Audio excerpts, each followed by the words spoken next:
This is Walt Disney World Today. Give us 5 minutes and we'll give you the world. It's Wednesday, October 21st, 2005, and this is episode number 12 for Walt Disney World Today. I'm your host, Matt Hochberg from MGMstudios.org, and here with us for this show is trip planning guru Mike Scopa from MousePlanet.com. Welcome to the show, Mike. How you doing, Matt? Outstanding. And we've also got Len Testa, co-author of The Unofficial Guide to Walt Disney World and the brains behind TouringPlans.com. Welcome to the show, Len. Heidi ho, Matt. Thanks, neighbor Rooney. Threw you for a loop there. All right, go ahead. Yep. Today is our first official Wednesday Call for Help show. Starting with this show, every Wednesday show will be featuring your questions from our listeners. And if you'd like your question featured, just send us an email. You can email it to questions@wdwtoday.com. So let's dive right into it. And Jeff and Francesca from Deltona, Florida write to us, "My wife and myself stayed at the Caribbean Beach Resort in July and used some of our non-park days to explore all of the other hotels to see where we might like to stay on our next trip. It's just me and my wife with no children. Is Victoria and Albert's really worth the money in your opinion? We were thinking of making a priority seating for our next visit. We loved Artist Point and would like to know how to compare it to that."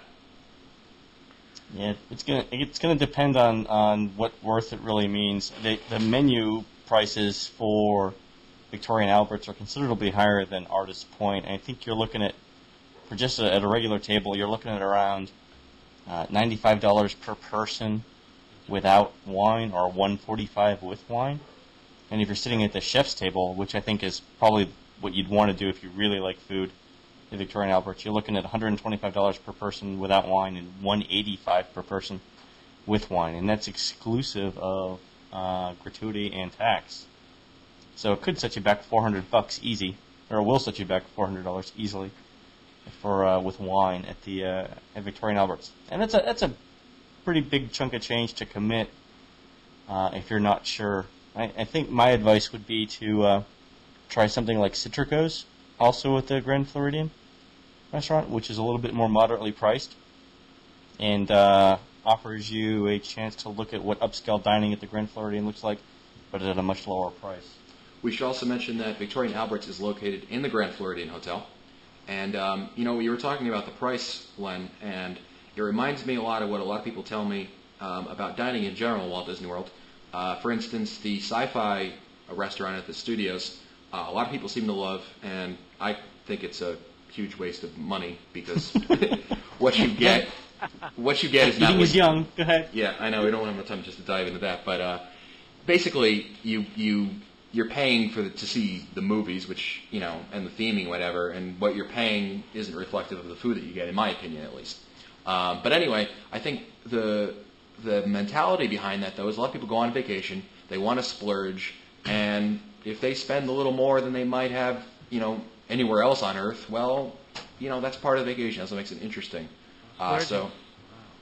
So Victoria and Albert's might be something that the money issue might not be a factor for them, perhaps, in this case. I mean, one other thing to mention, the Victoria and Albert's is a AAA 5-Diamond Award winner. I think it's the only one in Central Florida, I might add. So, if you're it's supposed to be the premier dining destination in Walt Disney World. So, if anyone's going to have food worth, $200 a pop per person, it probably would be Victoria and Albert's. I know that our dining reviewers invariably rave about it and say that the chef's table is certainly the experience of a lifetime. So it's really just I just can't see spending a car payment on a meal. Although in the last show I apparently did. But anyway, go ahead. But it is worth the food and everything is definitely up to par, though, you would say. I've never actually there again. Our dining reviewers do that, and yeah, again they seem to like it. Okay, and we should also mention to Jeff and Francesca that there is a dress code for Victoria and Albert's, which is not present on I don't think any other restaurant at Walt Disney World. So you'll have to wear jacket and tie for the men. Yep, jacket and tie. I think it's just the tie for the women. No, just that's a great. I would. One other thing, if you're looking at other guest surveys in the unofficial guide, 92% of unofficial guide readers give it a thumbs up. It's either the first or second rated restaurant in Walt Disney World, according to unofficial guide readers. Shannon from New York City writes to us, I'm going to Epcot this weekend and looked on the official Disney World website for operational updates. According to that site, the Making of Me attraction is open seasonally October 1st, 2005 to October 31st, 2005. Isn't that in the rumored to be gutted Wonders of the Life Pavilion? Just curious if you had heard anything new. Well, it's more than a rumor, I guess. I know that the Epcot map, the guide map, no longer has the Wonders of Life Pavilion on there. So if the Wonders of Life Pavilion is not on there, I'm guessing that the Making of Me is not on there, are available. I think that you use that word seasonally, and I know Len can offer some comments on seasonally. We see things like Carousel of Progress and Timekeeper listed as seasonably operational, and that could mean a number of things. You want to add to that, Len? Yeah, I mean, I think, again, open seasonally means not going to be open when you're there. Exactly. I think part of this, though, the Disney website got revamped like in the last week, and they changed the way they list operational updates, and I think it's a bit more confusing now because, if I understand correctly, it says, the Making of Me, and then it says something like open seasonally, and then in parentheses, October 1 to 31. And what that means is that it's on that seasonal schedule every day in October. It doesn't mean it's necessarily open. And in this case, I don't think it is. I think the only time I hear it's going to be open is around Christmas. And from what I've heard, the entire pavilion had been gutted, and it was just bodyboards left, so who knows. Right. Matt from Massachusetts asks us, on a recent podcast, you voiced a poor opinion of a Polynesian luau. Can you give us an opinion of the Hoop-Dee-Doo musical review? Wow, Hoop-Dee-Doo review. I think everybody should do that at least once in their lifetime. It's just a great, great show. It's a lot of fun. It's probably the foremost family show in Walt Disney World. It is located at Pioneer Hall in Fort Wilderness, and it's just a fun show with a lot of corny jokes. The food has improved over the years. I can testify for that. I recently visited the show. I think it was last year I went to the show, and it was my third visit. On one of my visits, I actually participated in the pageant at the end of the show. There is a lot of audience participation. It's just a lot of fun.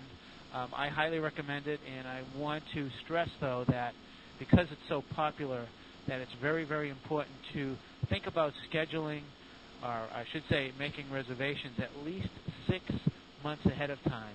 And I also want to add one more thing, and that is that if you happen to have the option of going to the early or the late show, I would go to the early show.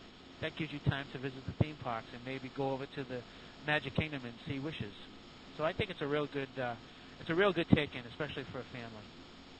I think the only problem with it is that it's at the Fort Wilderness Lodge, which means that it takes at least 20 buses to get there. But assuming you get there, it's not a problem. You just start out the day before. Well, here's what I would say. What you can do is you can take a boat from right out front of Magic Kingdom.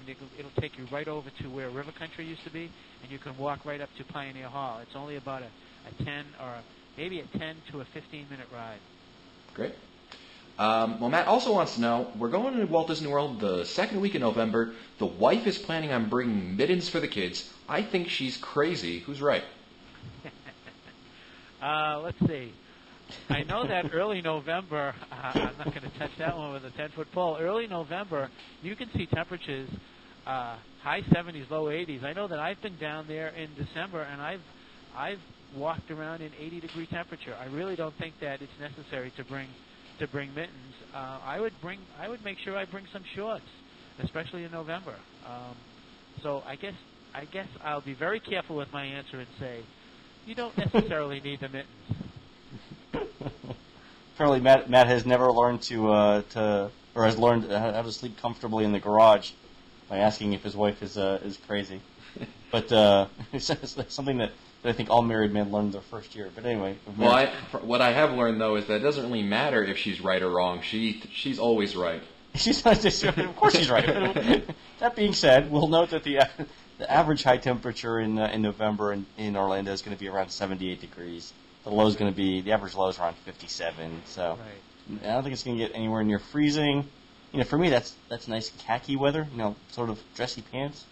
not necessarily shorts, but I mean, certainly a far cry from cold. Well, now that we've alienated all the female listeners of this show, not at all. I said you were right. let's move on to our last question of the show, and this comes from Lost and Confused Mouseketeer Tom. He writes, "Now I just had a friend that had just gotten back from Walt Disney World. They stayed at the Pop Century Classic Years section. Now this is such a sad story to tell, but I asked someone why. Anyhow, he has brought me photos of what was supposed to be, I believe, the early years. I understand that this was supposed to be the second phase of the Pop Century Mega Hotel Center. Well, there are buildings standing, but not painted and not finished. He says you can see some details on those hotels.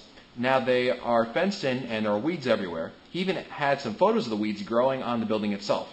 So my question for you guys is, why has the construction stopped, and when can we expect to see the rest?" Well, when construction stops, that means one of two things. Number one, they don't feel that they need to continue with the construction, or number two, they really don't want to spend the money to continue with the construction.